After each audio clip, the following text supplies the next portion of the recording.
And welcome back! Hello, everyone. It's me, your host, QuiteIndubitably and Doctor again. I am once again usurping Zephyr's role as the kind of pseudo interested in Heavy League person.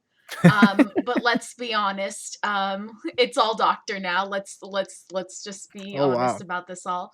Well, this is Um gonna be a quick podcast then. Woo! All right, so we are here to talk about the plays and the players from XLNC's Mid and Heavy Leagues. Well, it's playoffs. We just had our semifinals games,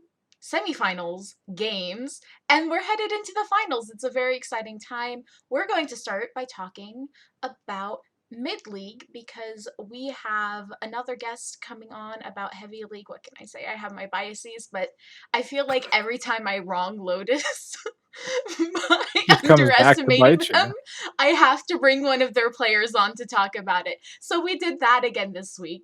Anyhow, Doctor, you get lots of material, I think, to talk about mid league this week because I thought the games were quite interesting. Don't you agree? Yeah, they were kind of a bit more than we expected. We had the Glaive Black versus Drift, which unfortunately was almost a foregone conclusion. Or what did I say? Did I say Glaive Black? I meant Glaive Black. If I didn't, brain's already short circuiting, I guess. Um, Understandable. but yeah, I mean, they played. The Drift guys coming in were feeling pretty good about it. Glaive was just coming in incredibly strong once again. And so they got the 2-0. I believe I predicted 2-1. Because I thought Drift was going to have like one of those crazy pop off games that they could have some points of the season. Unfortunately, just never really came to fruition. I mean, Glaive just played their standard style, very methodical, very solid, strong gameplay, and it was pretty much everything we expect from them. At this point of the season, and we actually had a double header last week, so we got to stream two separate or both the semifinals, I guess. So we also had the Catalyst grudge match between Frost and Blaze, which the players of the mid league thought was going to be really close. I know we had one of the members of Glaive Black on after their 2-0 victory to interview him, and they were like, "No, Blaze is actually pretty good. Like they've been showing some signs of life. Like they're pretty good. If they don't end up winning it, I think it'll be like a close 2-1." Da da da da da. The Catalyst teams seem to be feeling pretty good about each other, and it was just a stomp on Friday night. Like it was just so Frost one sided. And they chalked it up to just good practice because we talked to them afterwards too, and they were like, "Yeah, I mean, we've been practicing for Blaze specifically. We almost expected them to win their quarterfinal matchup, and so since we had the bye, us as Frost have just been practicing for Blaze. Like there was no doubt in our mind that we were going to be playing Blaze and then Glaive Black. So that's what we've been preparing for. And yeah, I mean, it definitely showed. Like they just had Blaze's number every step of the way.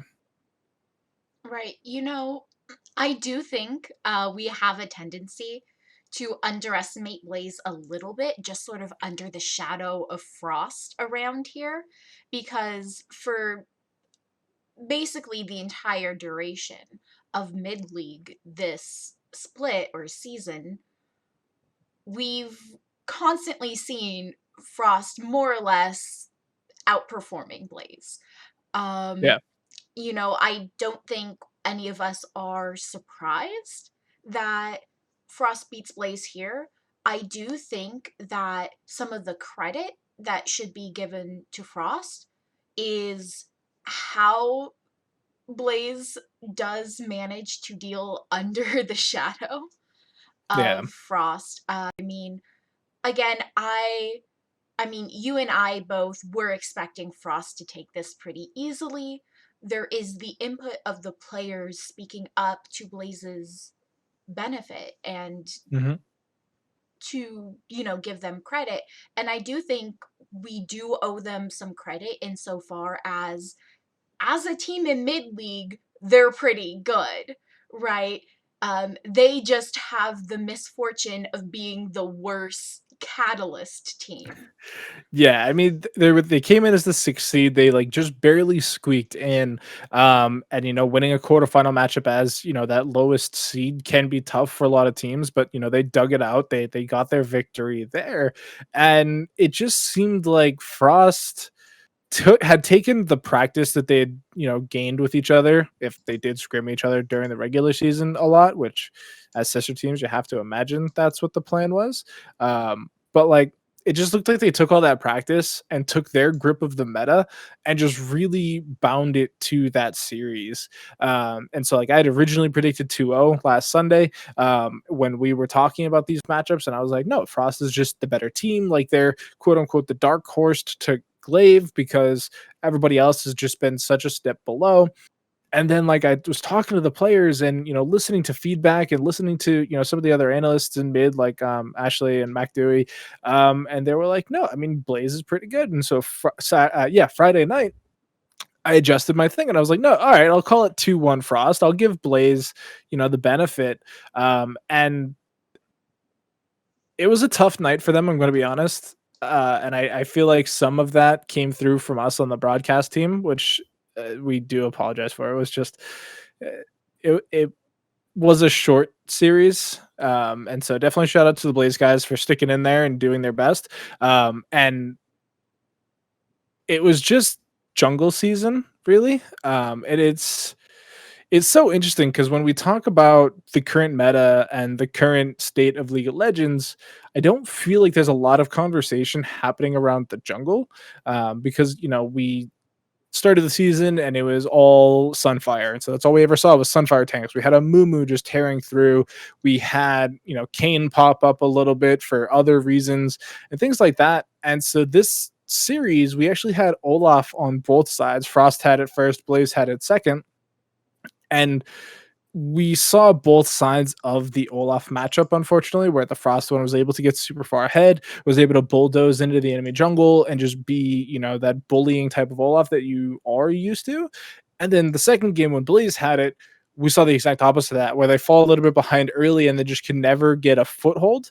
And so it does give me uh some hope for Frost heading into this Glaive matchup. Because with both teams having had such a blowout semifinals, it kind of leads me to believe that we should have a good grand finals, right? Like, this is for the mid league title, the first ever. Like, you get to call yourself the mid league champion, first ever for excellence. And so it should be a good finals. I'm hoping. I think that Frost has come in with a game plan. I think they will have tools up their sleeve that they said that they have some secret strats coming in, some things that may be unexpected. I don't know what they could be at this point. But I mean, the meta's still nice and fresh, so maybe they'll come in and they'll play some, I don't know, like Morgana jungle or something like that. I don't know. I mean, it's funny that you should bring up Morgana because while she wasn't played in the jungle, we actually saw a fair amount of Morgana mid.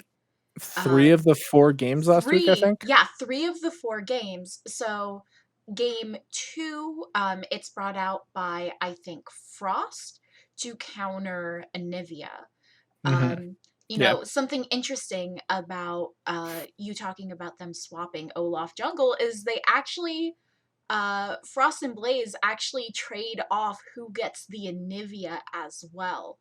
Yeah. So it's pretty obvious what champions that Catalyst as an organization values right now. Yeah, another big part was that, from our semifinals on Monday night to our semifinals on Friday night, there was a patch drop as well. So Wednesday morning, 10:25 comes out and it kind of shook up the meta a little bit. Like, Anivia just got an insane buff, like absolutely bonkers. I saw earlier today Froggen tweeting out a crit of her new E, dealing like almost 1.4 thousand damage. So like, she's nuts right now. So if you want to gain some free load, definitely learn to pick up the bird. And so a talking point that we had on Friday was like, oh, it's new Anivia, right? Like she's gonna be super good, super good. Hypochondriac gets a game one, does pretty good. I don't think it was like their best performance ever, but it was a solid Anivia performance. And then heading into game two, Blaze picks it up, Frost counters with Morgana, and we're sitting here like, I don't know how I feel about this because it's new Anivia, right? Like she has so much more pushing power, so much more agency around the map. And our producer, Finnick, was just like, no, this is like the absolute trash tier matchup for Anivia. She's going to do literally nothing this game. And we were like, Finnick, I know you're a one trick, but I don't know if I trust you on this one, man. This is new Anivia. It's only been here for 2 days. We don't actually know. And then turns out Finnick, the Anivia one trick, was correct. Always listen to one tricks. If there is I one guess lesson you need to learn from this, is just trust the one tricks, I always guess. Yeah. believe the one tricks, because the one tricks are going to have the most insane niche knowledge. But that being said, um, I mean, just archetypically, right? Morgana is a pretty decent counter pick to champions just like Anivia with her Yeah. Black Shield, and the fact that she, once she invests enough in that W and some items for wave clear, she does not half bad a job in contesting Anivia's wave clear. So here we have a Mhm. champion who's just literally here to neutralize everything Anivia is good at. Yeah, the new changes to Morgana too actually help a little bit because I was playing Morgana a little bit more after that series just to try and figure out like what is actually happening with the champion. And so she has now the mechanic in her kit where when she sucks life using her passive, it actually decreases the cooldown on her W, the Tormented Soil as well. And so you can actually end up using that if you place it properly enough to really drop down that cooldown and actually outpush the Anivia by like a significant margin. And so pre six, obviously, it's still the same Anivia. Like, yeah, she gets a little bit of buff, but she's still not the best wave clearer pre six, whereas Morgana has Tormented Soil from level one. So right. there's definitely reasons to why that matchup went the way it did. And I'm curious to see what we see this week to see if that Anivia Morgana matchup is actually going to be crucial in Glaive versus Frost this week. And there's actually a lot of matchups that I'm actually super interested in and that the teams have kind of fed into in my mind. Um, because if you've listened to any of the mid league broadcasts, any of the Risen Divine broadcasts, pretty much any broadcast I've been on, you'll hear me talk about Sidwani. Right. Right. Top tier champion, must pick in the jungle if you're going for a team fight composition. I know that there are other mid league analysts, Ashley, that don't agree with me, but I tweeted out today 100% of mid league teams in playoffs that have lost did not pick Sejuani. Okay. It's a true fact. Go look at it. And so Catalyst tweets at me and they go, but what about the winning teams? They didn't pick Sejuani either. And so, obviously it's because it's a secret weapon, right? Like only teams that really need this pick will pick it. And so Catalyst goes, oh, you better give it to Glaive then, as like a gotcha. And so what does Glaive do? They screenshot the last time these two teams went head to head, Frost and Glaive Black. They go head to head, and their last matchup, Glaive Demon picked Sejuani, and they stomped Frost.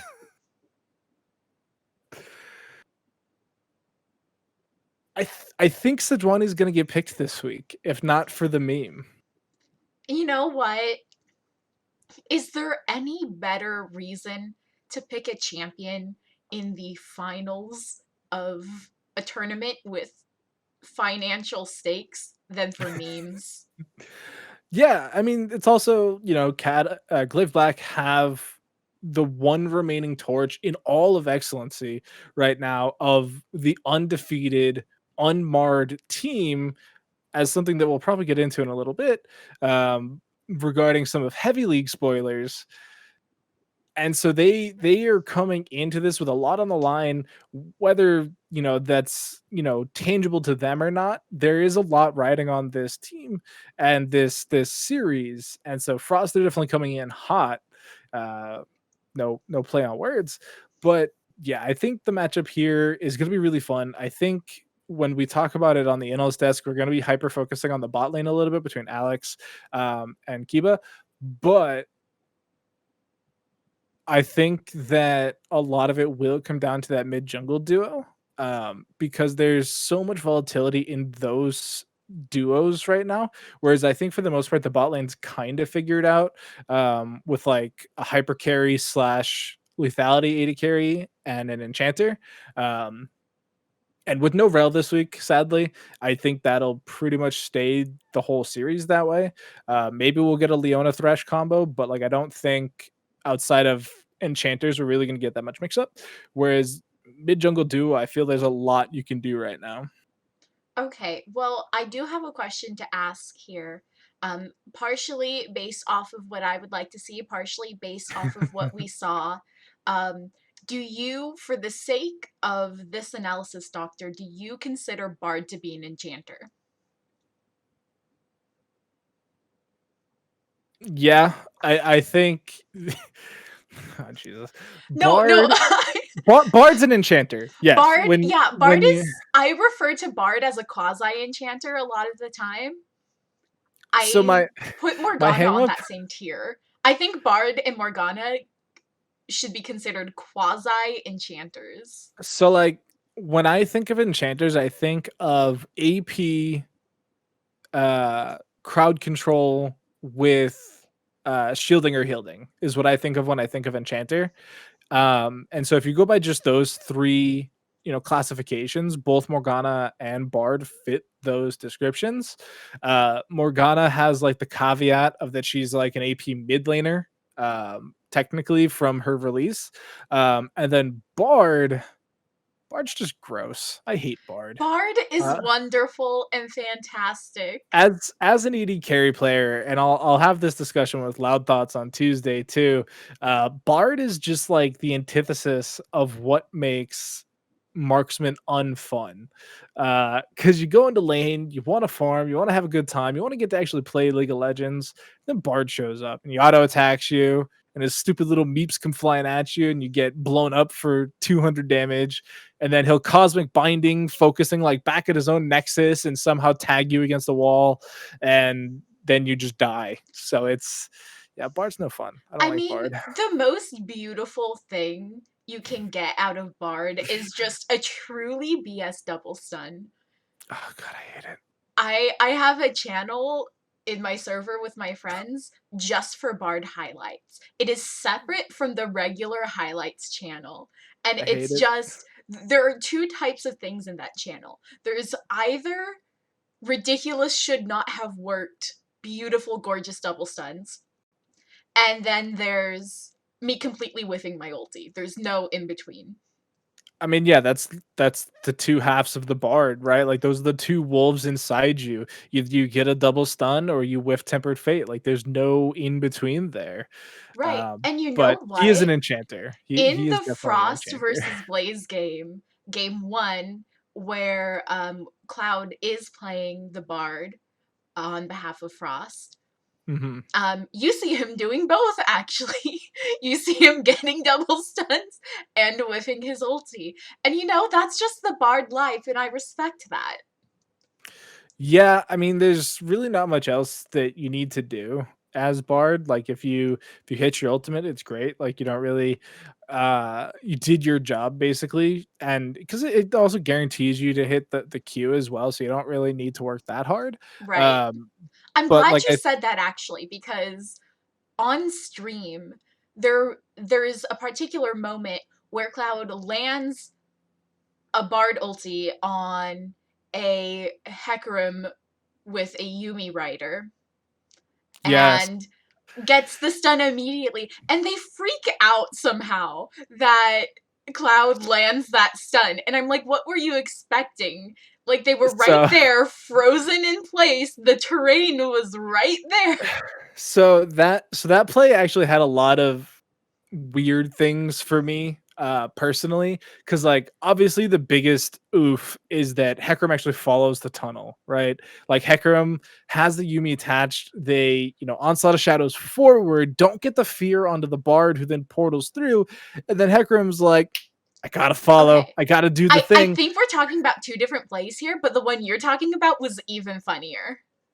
Yeah, all right, then maybe if we are, then There, whatever. okay, yeah, there's one where Bard catches Hecarim in his own jungle, and then there's one where uh Hecarim takes the tunnel into Bard's tier 1 top turret, which of course makes no sense either. Like, rule yeah. number 1, never follow a Bard through his tunnel. Yeah, like that play only made sense if tier 1 was down, which it wasn't, unfortunately. And maybe I'm getting the two plays mixed up in my head, because the one that I'm thinking of is Hecarim gets Tempered Fate, and somehow Yumi doesn't uh get gilded, which I thought was super weird. And so you still see Yumi like pressing Q and trying to heal and stuff while Hecarim's like golden, and you're just like, oh, why didn't Yumi get Zonya's up either? But yeah, no, that bard did some things, and they weren't good to Blaze. No, they were. Ugh. I Indeed, do they feel bad for weren't Blaze. I good to Blaze, but you they know they what? tried. They tried. They did try. I don't know. There's maybe I'm just projecting this a little bit, but I feel like Blaze's dynamic with Frost is very similar to my JV's team dynamic with their varsity team, where Mhm. and anytime they're playing against each other for whatever reason, mostly just scrimmage drills, you know, we know who's gonna win, Yeah. right? And It is a little tough it's an as the JV exercise in squad. heart, you know? It's really it's just an exercise in heart more than anything. Yeah, like when we had it's like in the team sports I played, JV was just kind of like chilling. Like we didn't actually do a whole lot. In wrestling, JV was actually something that mattered, because you could still, play up for points and stuff, and you could like directly challenge your varsity component. Something that I don't think translates really well to team sports. Like I'm not gonna, as the quarterback, like challenge the varsity quarterback to a duel. Whereas like I guess in league we could do like 1v1s for the starting spot, down air 'em, I guess. But uh yeah, I think you are right in that Blaze came in with a game plan, and they tried to execute it as best as possible, and they didn't surrender, I guess is what we can say best to them. Wow. Whereas, well, because we'd actually had a surrender earlier in the season, earlier in playoffs. It wasn't Blaze, I forget exactly who it was.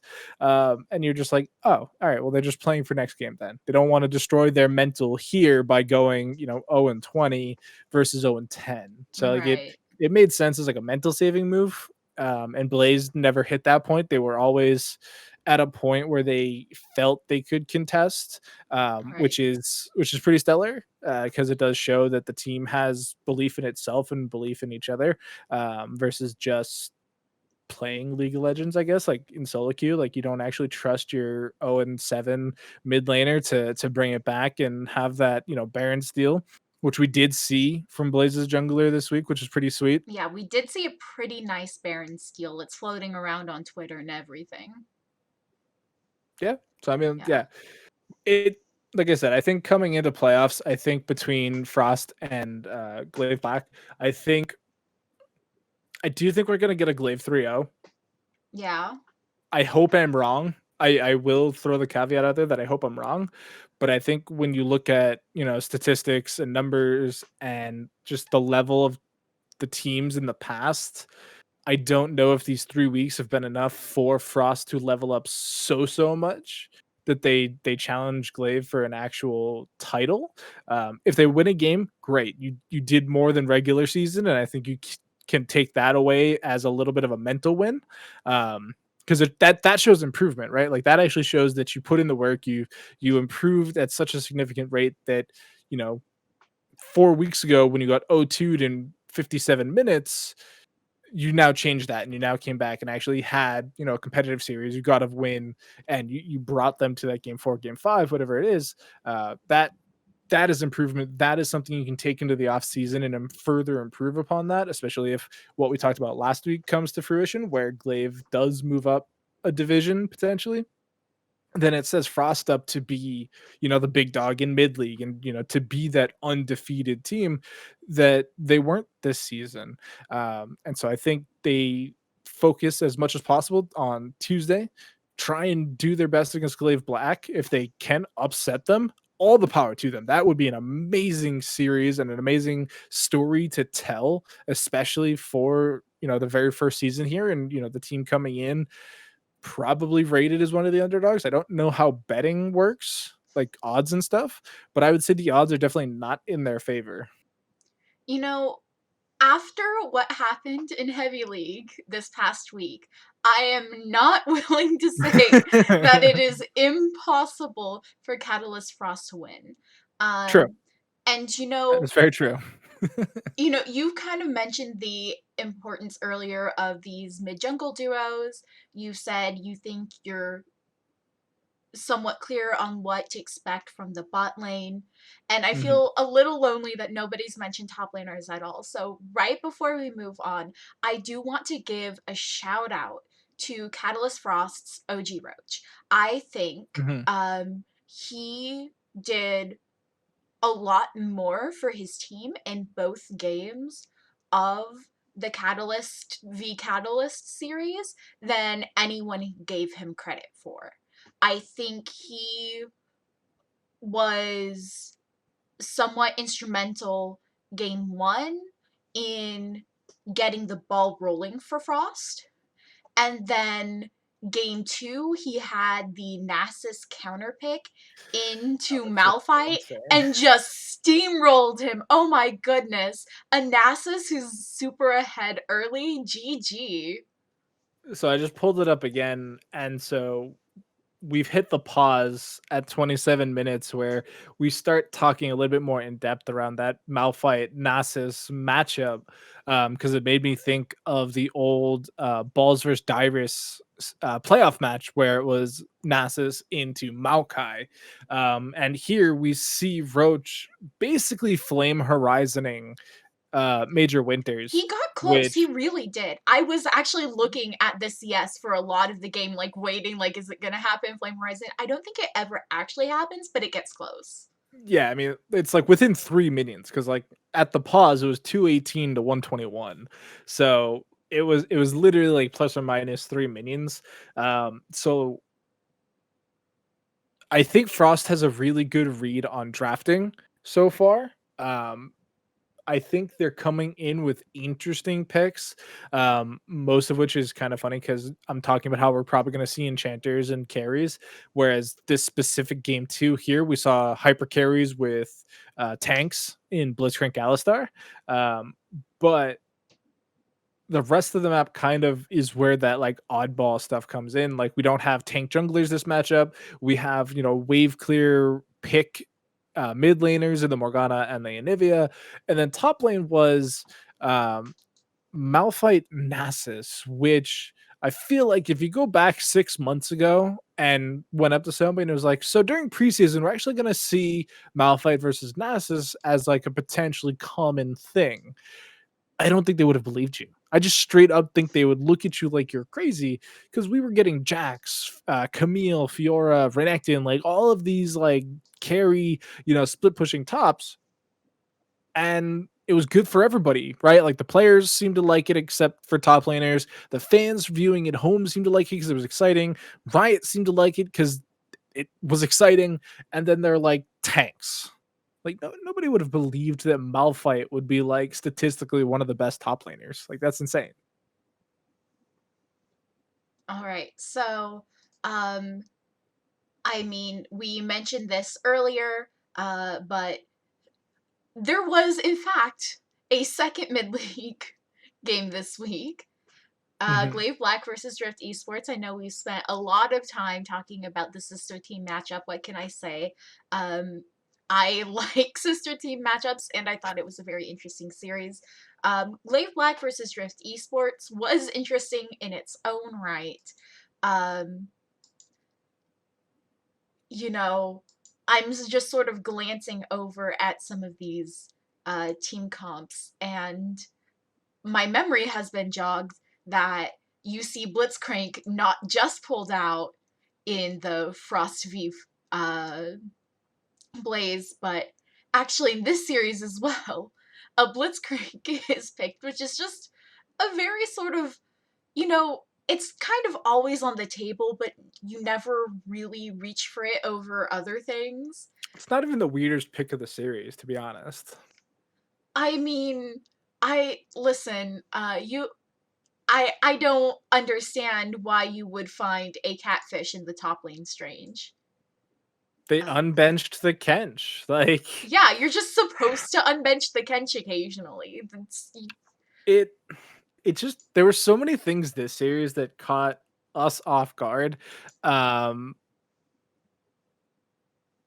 that was definitely one of them. The Tom Kench top. It didn't make a whole lot of sense to us. Dibble talked to us afterwards and was like, it made sense into Shen, I guess. And we were like, I really don't know about that one guy, but they seem to like it. They obviously walked away victorious. And it was kind of another series with weird jungle picks.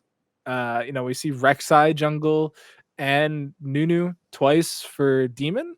Um, it was an overall really odd series, but Drift did what Drift does best, right? Like they made it interesting. They picked picks that nobody expected. They just couldn't get the puzzle pieces together. They were missing some corners or something. Right. Again, right, Drift is a team that I keep expecting to see something just finally click for, and then they're going to explode onto the Rift like, oh man, this belongs to us now. We haven't seen it yet. Maybe we'll see it next split. I hope to see them back and, a bit more practice under their belts because, Yeah. you know, specifically when they play Glaive Black, right? I think they always give us a show. They always give us a decent contest. They've just got to make it work one of these times. Yeah, and I mean, we've been having these hype videos from Valley, one of the mid league analysts, before all of our matchups, and she came in last week and during the Drift Black matchup and was like, Drift actually has done in the regular season pretty well comparatively against Glaive. And they took them past 30 minutes, like they've not had shutout games, like they've been doing stuff competitively for a couple times now. And so we thought we were hoping, like all of us in the nets were like, oh man, I really hope we get like a really good set of games. Mm-hmm. Um, and game one looked pretty decent, like back and forth. Game two, it was a little less so. It just seemed like Glaive got the download, unfortunately, onto Drift, and they hadn't set up enough, gigabytes of playstyle to try and get through it. So yeah, I do hope they come back next season, and I hope they spend some time practicing in this off season. I know we don't have signups just yet for next season. They are coming, as far as I'm aware. So hopefully we do see them on the roster for next season, and hopefully they don't spend too much time playing, World of Warcraft like the rest of our playoff teams are in, Glaive Black. All right. Yeah, I mean, I definitely agree with you there. I do think it was Drift's play against Glaive Black in particular, which had us so excited to see how they would improve as a team. Um, and it's you can't convince me it's not going to happen. It Yeah. it will. I just don't know when. So I really want to be there when it does. That being said, now we, I believe, are all set to go into the finals for Mid League. Excited to see what happens there. Everyone tune in. Um, Yeah. that being Tuesday, said, December 15th, 8 p.m. Eastern Standard Time. of course, I won't be there because I'll be doing a final. But Nice. You guys watch it live and then spoil it for me on Twitter, and then I'll watch it after my finals. Anyhow, remember what I said? Interview with Lotus Player. We're going to switch over to my interview with Crooked Serpent in just a second now, and then we shall use some of that totally super secret, definitely insider information to talk about Heavy League. So, see you soon. Or rather, Just a previous couple me will minutes. see you sooner and current me will see you soon. Right, I am here with Lotus's top laner Crooked Serpent.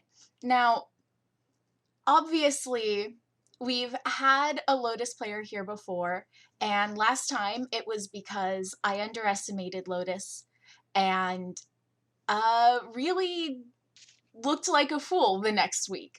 And what do you know? I brought another Lotus player on this week because I did the exact same thing again. Now, Crooked Serpent, obviously, I think anyone who's following basically anyone related to XLNC on Twitter has by now seen that Lotus managed to 2-0 CGC.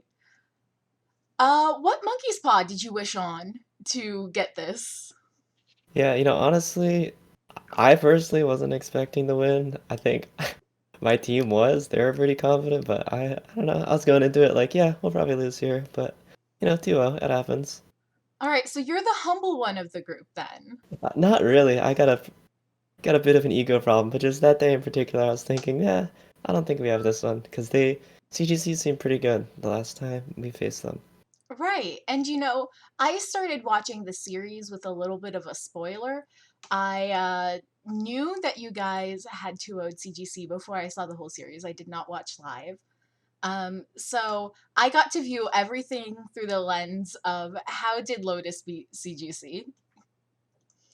And I mean, first of all, congratulations on both the 2-0 victory and you personally for withstanding having to have about every ban practically levied against you. Yeah, And that's pretty interesting. Interesting yeah, strategy. so when you saw that in draft, not once but twice, how did you feel? Yeah, okay, so I have this is purely speculation, but so the enemy mid laner Rizzo, we used to play on a team together, right? And so we're both pretty familiar with each other's strengths and weaknesses.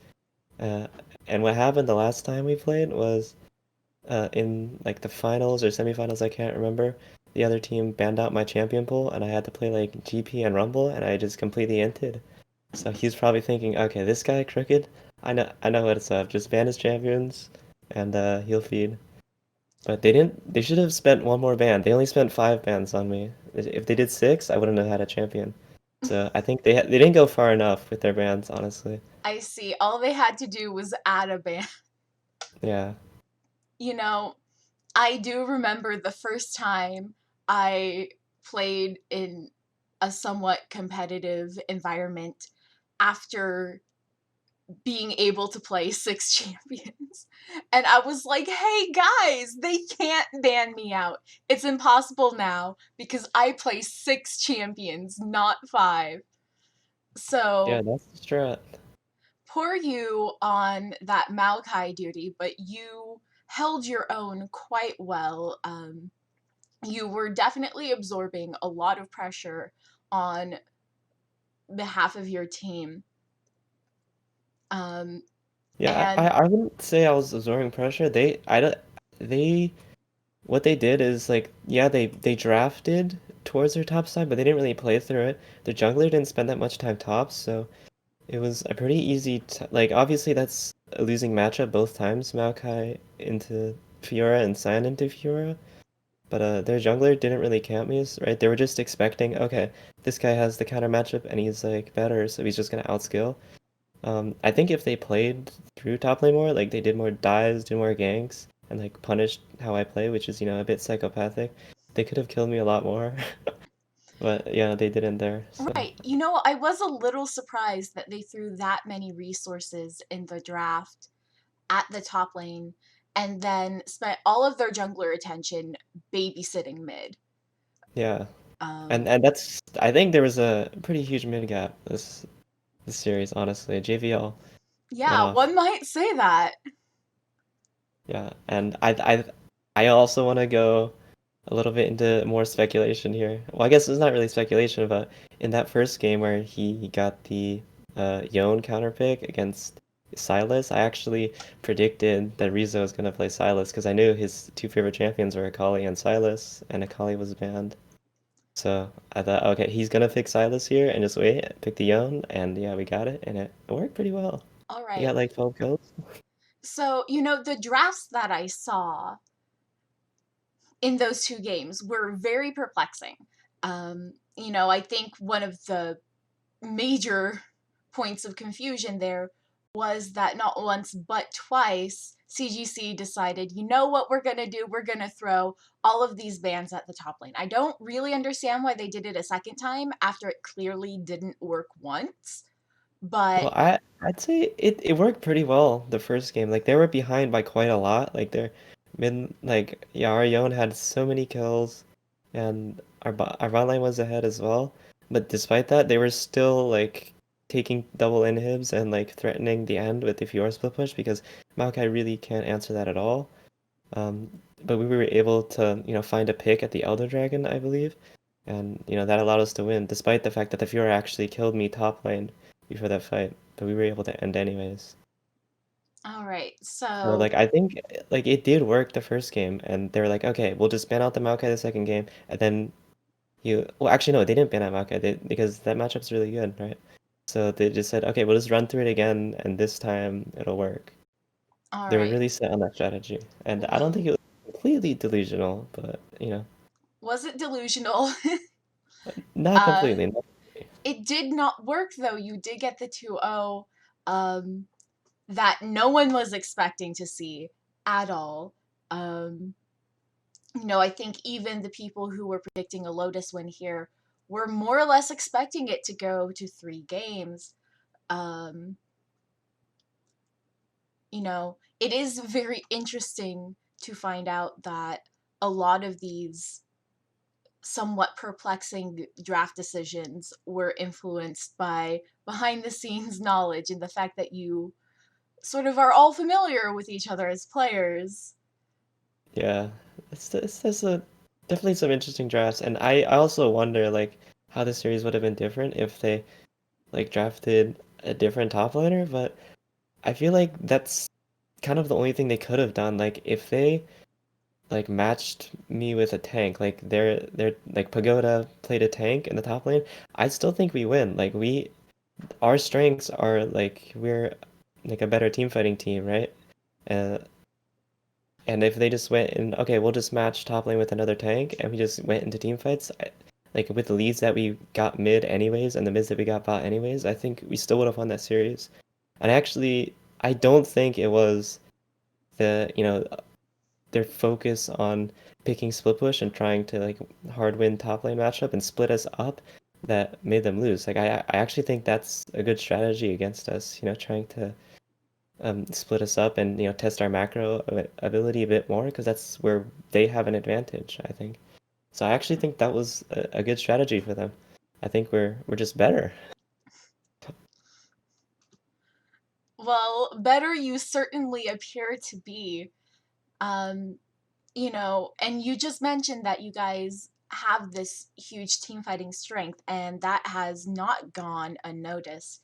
Here, I was expecting you guys to have pulled out some sort of grand anti CGC strategy when really you guys just played sort of a classic Lotus comp that you looked very good on.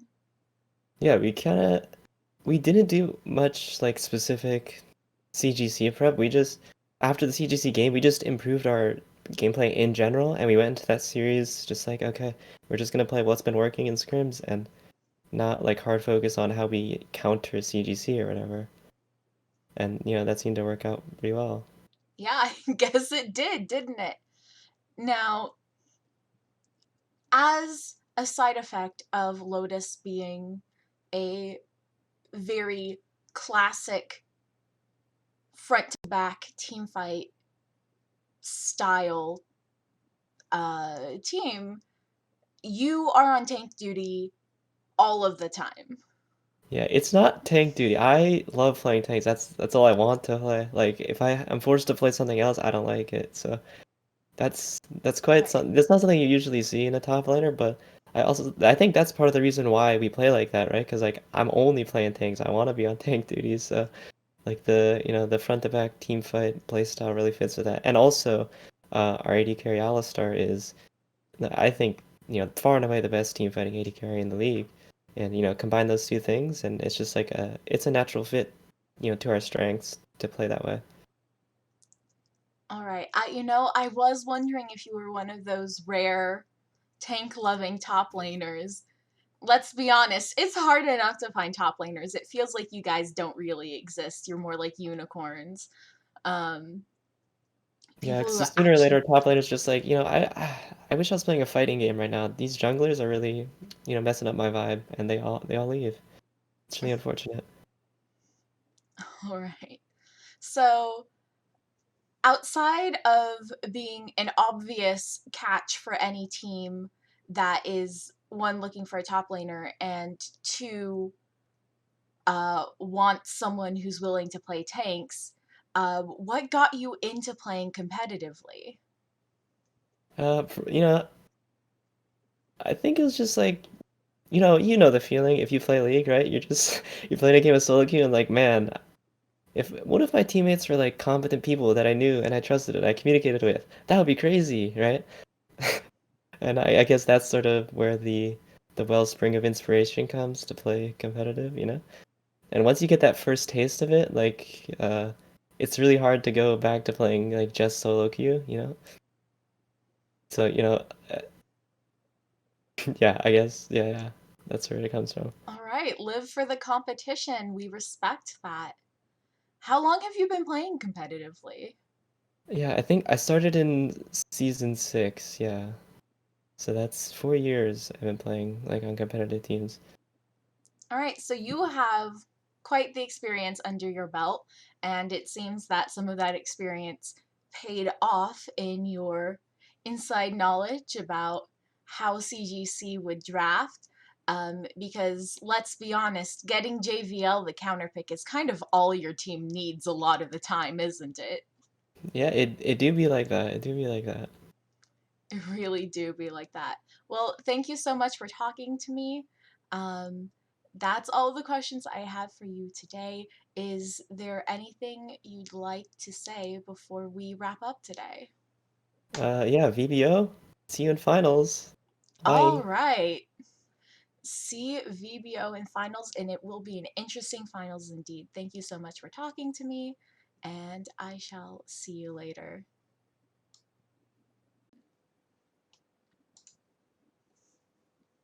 And Mm, we're back. All right, Doctor.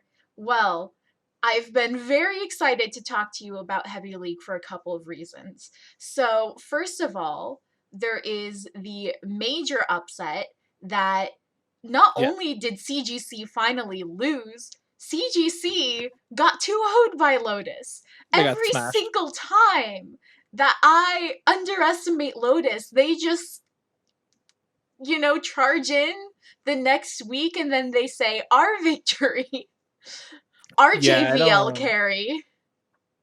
I don't think anybody really expected that. And it is kind of nutty that this previously like completely undefeated team gets 2-0'd. It's not normal. It's not common. So let's talk about exactly how and why that happened a little bit. So, in my interview, which I've seen and I know about, but Doctor knows nothing about, um, True. True. we talked a little bit because I talked with Lotus's top laner Cook and Serpent. We talked a little bit about the bans and the strategy that CGC seems to try to pull over Lotus. And I do think this was one of CGC's bigger mistakes here. Crooked does disagree with me to some extent. Hey, look, CGC picks Sejuani. But yes, CGC picked Sejuani and then lost to Doctor. Hey, listen, I'm a mid-league analyst. I have no idea what's going on over in Heavy League with you guys over there. No, yeah, that's one of the things I was super excited to tell you. There's, on one hand, yay, it's finally Sejuani. Guess what? The Sejuani lost. I don't think it's Sejuani's fault. We can get into that a bit later. But, I mean, okay, let's talk about these drafts. So, draft 1, this is something that, for shorthand, we might refer to as 5 bans to the top lane. And it's more like 4 bans to the top lane, 1 ban to flex, because CGC does ban Vladimir. To my knowledge, Crooked Serpent does not play Vladimir. It's definitely not in his MO. I did check his op.gg, haven't seen it. I have seen Vladimir on JVL's op.gg, makes sense. But CGC bans Sion, Mordekaiser, Malphite, Vladimir, and Ornn, which is crazy, right?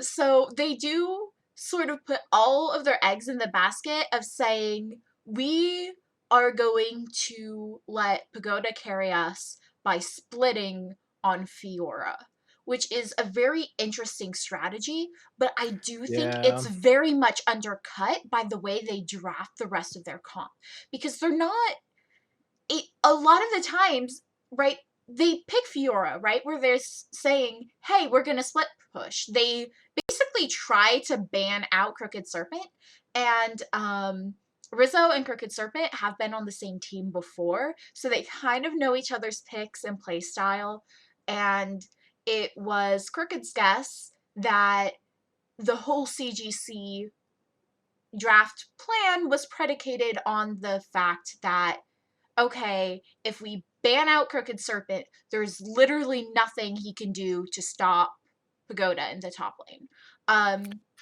Well, I can tell you there's already a problem with their strategy. There's a number of problems, but go on, Doctor. How do you ban top lane right now? Like, they banned 4 tanks. And guess and still what? gave up a tank. Yeah, they banned 4 tanks, and guess what? Maokai was on the table, right? And Lotus even helped them by banning a top lane tank in Shen. So, like, there are 5 tank top bans. Well, I guess Mordekaiser's not really a tank top, but, like, you pick him into tanks. Like, you wouldn't pick him into Fiora, in my opinion. And specifically, right, it is a champion that Crooked Serpent plays. Yeah, and so Lotus did it right. They just picked Maokai. Like, that's right. What? And right. Not only that, it's blind Maokai. So, like, CGC also get the counter pick. So they've banned 5 to 6 top laners in CGC plus Shen. And then we also see Camille and Jace bans, which are more so top lane bans. And CGC gets the counter pick in top. It's big think. It's big think. It's pretty wild, you know.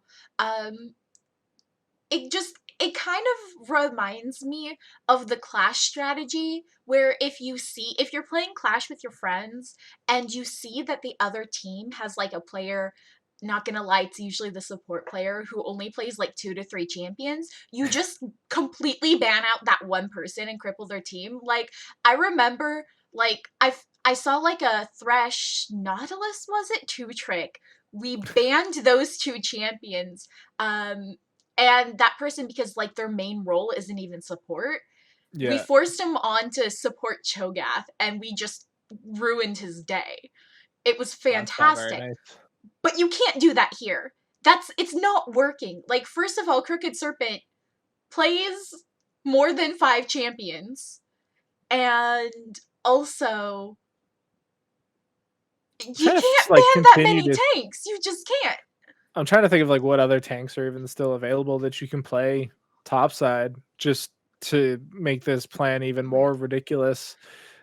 Right. I So mean, there's 130 champions, if right? you know that you cannot cripple Crooked Serpent, you should stop trying to spend all of your bans on Crooked Serpent, because what CGC wound up doing was uh giving Lotus both games Jin Leona, an extraordinarily strong bot lane on Alcer and Dunzi kind of love those champions. They're good on those champions, right? Yeah. Lotus's team identity is team fighting front to back. Uh, Oh, Oliver. they gave, and here, here CGC gave all of their bans to top lane tanks to somehow cripple their team fight when they still get a tank top laner each Yeah. time for a team fighting style AD carry. And of course, once you've given all of those resources to banning out Crooked Serpent in the top lane, what about JVL? CGC? What Yeah. It's about also JVL? it's not even like they gave him like a hard to use tank top either. Like it's Maokai. Like he's been around since like season 1, actually, I think. Um like everybody knows how to play Maokai. Supports know how to play Maokai, junglers know how to play Maokai, mid laners know how to play Maokai. You could teach an AD carry main how to play Maokai just by showing them the R key. Like it, it's not that hard of a champion, and you've banned away some of the easier to punish ones. Like the one that kind of throws me for a loop, if you're coming in with this decision tree, the one that throws me is probably the Malphite, right? I don't think the draft that they have here is actually that ruined by Malphite. And I could be completely wrong on this, but he's a little bit weaker in the lane. Like he doesn't have innate sustain, so any damage the Fiora can do sticks. Fiora will, be able to build up like Ravenous Hydra and stuff and just be more sustainable. And with some help from Sejuani, can really get ahead in that lane. Whereas like Maokai has innate healing. Every time you go for the I can't remember for yours Q is, but every time you go for that, it adds a stack, and then Maokai is throwing saplings and pressing Q and building up all these stacks, and will continuously generate HP. And then we'll, still build a Bramble Vest probably early on, cut out Fiora's healing, and it's just Malphite doesn't do that. So I think either that or even the Scion to a degree, although I think Scion's way better than Malphite. Yeah, I think you ban Maokai instead of Malphite if you want to go this, because they also didn't build any other AD really. Like technically Kaisa, but like you can build her AP. So Right. to And, just ban Maokai. if anything, right, at the very least on Kaisa, it's not illegal to buy a stopwatch. So Malphite Yeah, is even less ban worthy. yeah. Zhonya's hourglass on Kaisa is pretty neat. I don't think I've seen it this season yet, but I It's don't see any reason why it would be right. bad. It's not super popular right now. I assume it's not particularly good right now. Um, I But it's in don't the kit. quite understand the particulars of Kaisa build decision making under the current items yet. But that being said, if you were in a situation where you desperately needed it, you could buy one and you wouldn't be that worse off. Yeah, you wouldn't be trolling, to put it lightly. You would just be Kaisa. Right. So I mean, also, like, gosh, like, CGC really likes Kaisa. They decided they were going to have Kaisa both times, both games in this series here in our quarterfinals, or not quarter, these were semis. These were semifinals. Oh my gosh. These are Um, meaningful games. I can't say I really. Here's what I do respect, right? the impulse to beat a team fight reliant team via split push. I cannot understand or see much merit in the way they went about trying to do that, both from where they chose to spend their pick ban resources.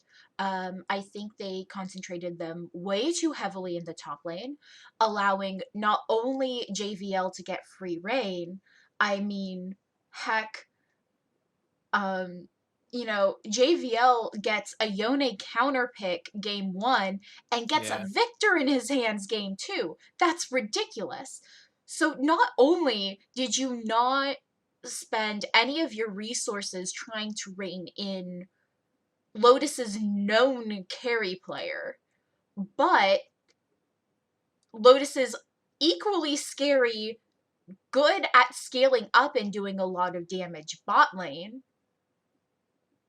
gets Jin Leona both games. You know, Yeah.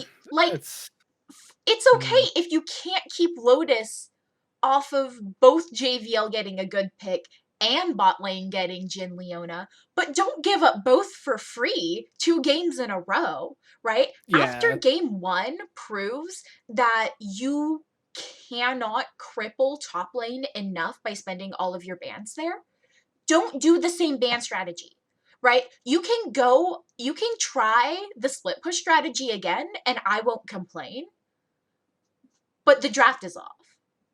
Yeah, I mean, the other thing is, like, top laners are pretty used to playing weak side just because it's so ebb and flow meta-wise there. Um, and so especially when, Lotus is pretty seemingly dead set on playing those tank tops with, low resources effectively because they had Maokai and Sion, who are both pretty useful even if they go 0 and 10 just because they have R keys on their keyboards, presumably. Um, Whereas, like, when you look at these other lanes like Jin Leona, Victor, Yone, like these need a lot of gold. Like these need resources to be functional. Jins can, sacrifice a little bit early to try and get online. We've seen it in the past in both heavy and mid league where the Jin falls behind early, but catapults into stardom off of that Dark Harvest. So, like, there is some time there, but mid lane, you really need a focus here. And I do like the Syndra, but from what I've been hearing from other analysts and, some players, Syndra's not really in a good spot right now. Like, she's not, where she was last season.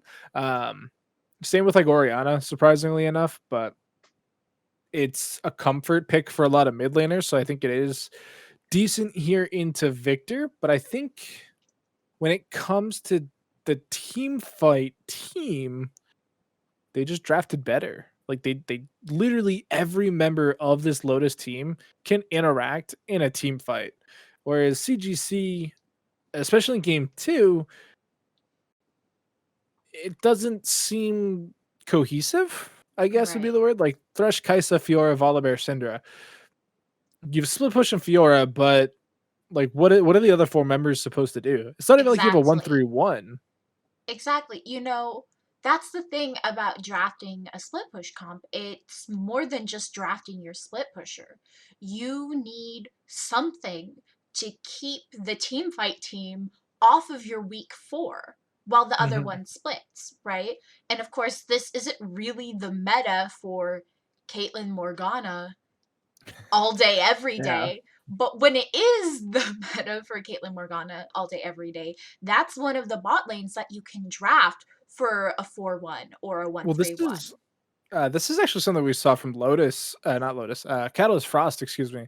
And I commended it for on broadcast was that they seemed to have had an advanced read on the bot lane meta by picking Tristana, which Mm-hmm. I've been trying to say for a while she was going to get really good. I didn't know how she was going to exactly interact with the preseason changes because she was actually sleeper OP preseason. Um, but she has self peel, she has rocket jump, she has her ultimate. She has that innate scaling due to the range, and she'll outrange a lot of these other carries, barring Caitlyn, who unfortunately is in a bad spot right now. But like she'll outrange Kaisa, she'll outrange Ashe, she'll outrange Jinx to a degree. And she has that self peel. And so I think CGC, honestly, if you swap Kaisa for Trist, I think it's okay.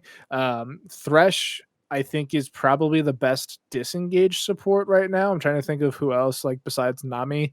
But as an enchanter, you kind of fall victim to having to build Imperial Mandate, which some would Listen, say is you say some. having to. Imperial Mandate is pretty gosh darn strong. Like, I was gonna say some people would say that's a good thing, whereas like there's the post on Reddit today about how tank supports are just completely invalidated because you have to build Locket every single that game. makes no sense. I'm sorry, Reddit, what are you saying? Like, I I can't mean, agree with that Reddit post. like the tank ones are kind of pricey. I get it, and they're not Yeah, very but at supportive. least they're good. They are Like, good, yeah. Listen, I play Rel and I pick Locket up, no problem. I don't care. I'm a and big tanky also, horse right, lady. like, the microwave is strong. Like, if you don't want to lock Yeah, it, just buy a microwave. true. And yeah, like I said, I think Thresh is a pretty good pick here for the disengage of the box, the flay, death sentence, and dark passage to try and keep somebody alive. The problem was Volibear doesn't do a whole lot for Yeah. disengage. He's definitely an engage champ. Syndra has scatter the weak, but like Mm, it's not a not that disengage great. tool. It's not a tidal wave. It's not. For Um, sure. Yeah. You yeah, I don't see know. you see mid and jungle here and you think they're going for a team fight comp. It Yeah, reads team fight. yeah, Similarly in game 1, it yay Sejuani, but with Fiora split pushing, the only champion that they had to proc Shyvana's passive was Silas. yeah. Like, that's not helpful either. The drops almost make me think like what their decision making as CGC was go for the split push, try and just disengage the initial engage from Lotus and then counter engage. And so they kind of find themselves in this like split world where they have some engage and some disengage, but they're not the best at either. Whereas Lotus is like, we're just gonna kill you. But that's we're not here to play around objectives. We're here to, if you show up, we're going to kill you. And if we show up, we're also going to kill you. And so they just picked the best team at doing that. That pretty much sums it up. So, now that we've spent all of this time talking about the CGCV Lotus game, which again I do think was the most interesting part of the week for Heavy League. So sorry to YO Boomers and Vlad Banners, but it just Oh, was. I was going to Let say, don't let the broadcast team hear that. They put a lot of work into their pre-shows. Okay, I to be fair, I'm not including pre-shows here. I do think my favorite pre-show of the week actually might have been the Blaze versus Frost one. It was just very, I don't know. I'm a sucker for weird monologues. Yeah, we're pretty good at that. If you like weird monologues, hopefully tune in to Mid League. We might have something going on for you. All I don't right, know. But sounds good. boomers, they did Boomers. stuff. They did stuff. They sure did. Um, I mean, Vlad Banners is the number 2 seed here. Um, all the way back when I was adamantly underestimating Lotus, I've had a pretty high opinion of VBO. I don't know how much they've been living up to that towards the end of the split, but definitely against YO they look good. YO, we weren't even expecting you to get this far. Good job. Well, that's just because you're an anarchy simp.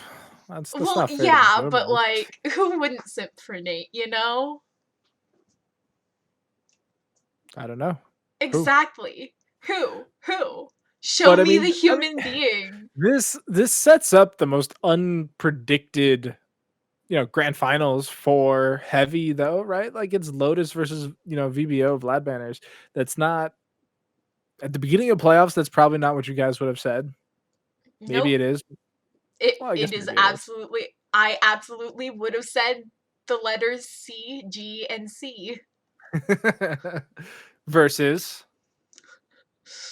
probably Vlad Banish I probably would have said VBO, yeah. or Anarchy, just to Or make sure you Anarch. have your bases covered. Yeah, honestly. I think I would have been honor bound to say Anarchy. Um, but yeah, no, definitely.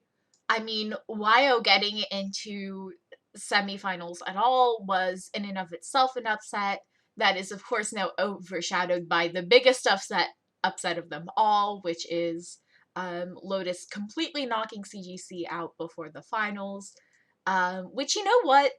Hey, I That is said the best time to 2-0, right? Like, is in playoffs. If you do it during regular season, you gotta do it at least, 2 more times. But in playoffs, just one and done. exactly in playoffs, if you 2-0 the favored team, especially, right? That's all we'll be talking about forever. If you had only done that once earlier, we'd be like, okay, cool, but do it again.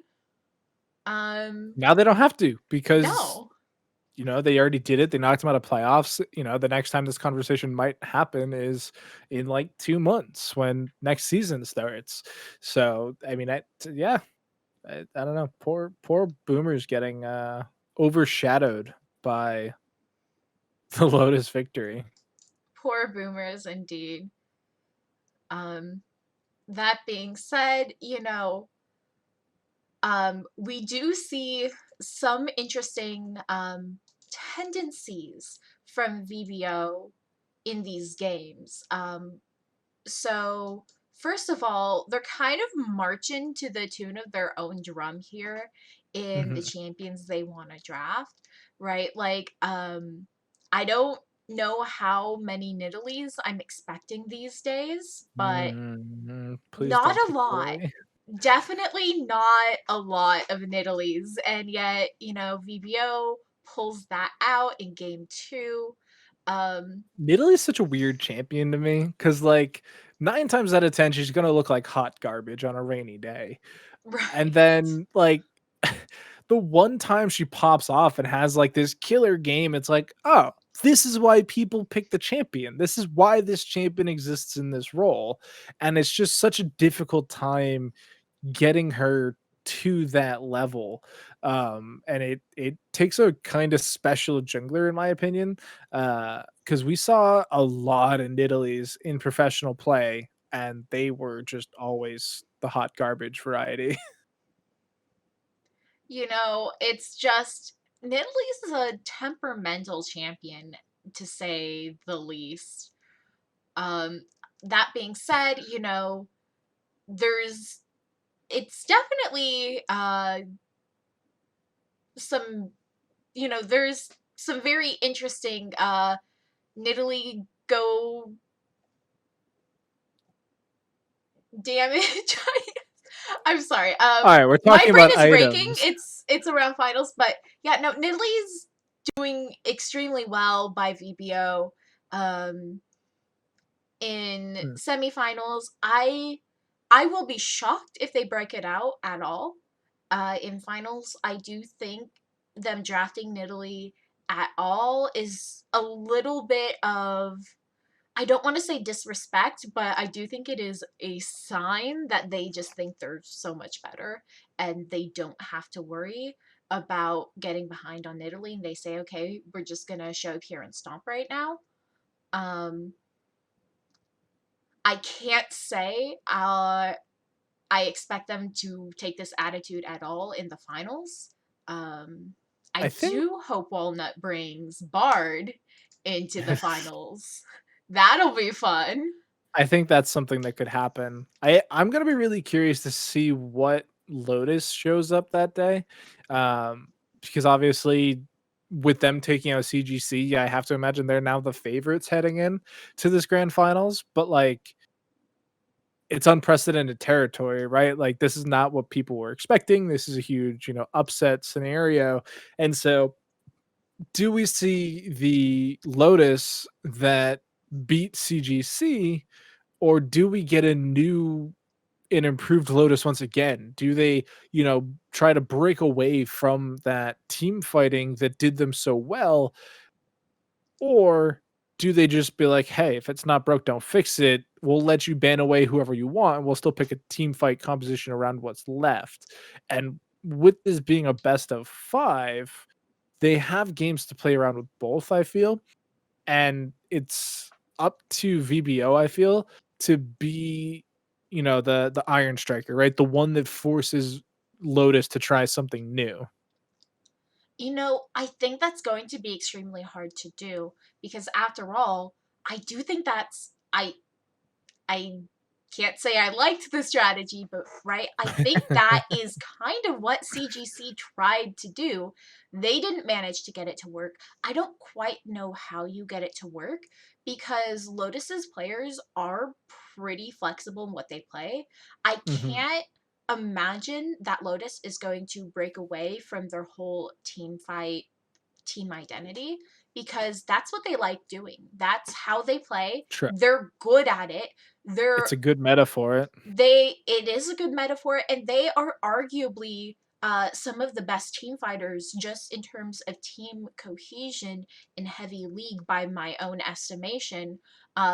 Who knows? Maybe my opinions are garbage, but um, Yeah, we're still missing our actual Heavy League analysts, so it's just yeah. us, lay people, I guess, Yeah, because Zephyr's making not here things to up. kick down the door and tell me I'm wrong, but He's too busy doing content for Heavy League or something, or I guess. something. You'll have to, wait and see till Thursday, December 17th, 8 PM Eastern Standard Time, although I pay attention to Twitter on that one. I think they might actually start early this week because they just have so much content planned. Oh my Um, goodness.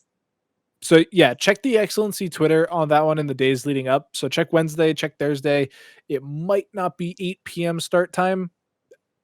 Again, not Heavy League. Don't quote me. Don't at the XLNC Twitter being, hey, the doctor's in said 8 PM start time. What are you doing starting at 7? Because then I'll have to be yelled at by Jake, and I don't want to get fired from this. This is nice. This is cushy. I like it here. It's pretty cushy, yeah. Get paid in memes sometimes. It's pretty Sometimes nice. it's pretty hit or miss. It depends on what Alistar is up to that It week. really does, doesn't it? It's okay. We're heading into off season. They'll have more time. The Heavy League analysts will maybe let the poor social media manager have some time to breathe. But yes, what I can predict for you coming into the Heavy League finals is that one, Lotus will try for a team fight comp, and two, Vlad banners only will ban Vladimir. What if this is the one time they just simply don't, So right? here's Like the that, just thing. such a curveball play, and it's just like, guys, what do we do? He In didn't ban some Vlad. in some of the more recent games, they actually haven't been banning Vlad, but I think they're gonna bring it Always back there. because we know that JVL plays Vlad. So I think Sure. they'll be compelled to ban Vlad. And it's just like if Vlad ever gets through, I think Lotus is honor bound to pick Vladimir. That's fair. I can definitely see that, especially if you have a Vladimir player.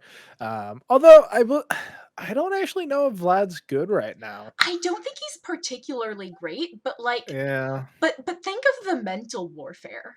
Think of the mental boom. That's true. If you can boom your opponent in game 1 of a best of 5, that's such a dark hallway to have to climb back up. So, all right. Yeah. Exactly. I, as a smooth-brained Heavy League analyst, am gonna call it 3-1 for Lotus. All right. Well, um I think it's clear whatever dark curse has been cast over me and or this podcast and or Lotus themselves every time I officially bet against Lotus, They win. they win. So, for the sake of making things fair for VBO, I don't think I'm allowed to make a prediction. No, you have to. That's I'm the not. rules of the podcast. My only predictions are that Vladimir will be banned and Lotus will team fight. Oh, well, that's boring, but all right. I guess I'll accept it. Excellent. All right. Well, um, everyone, please send wishes to me through my finals, and I shall try to join mid and heavy live when I can between study breaks. More likely for heavy than mid. So please do spoil me on Twitter, and we're looking towards some great finals games. We will see you all next time.